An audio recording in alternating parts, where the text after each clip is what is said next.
Pinuntahan nga namin yung isang top-rated na cafe dito sa Calbayog City.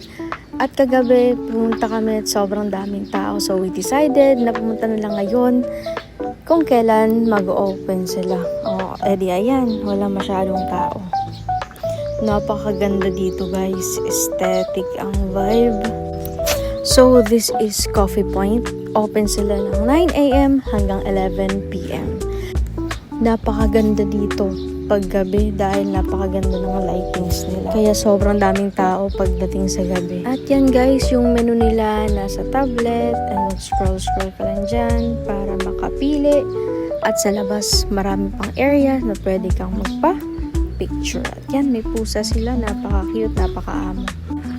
Napakaganda ng interior nila guys. Bukod sa napakagandang interior, napakasarap ng kanilang mga pagkain. At yan yung in-order namin.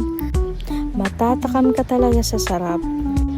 Yan, mocha latte at biscoff latte.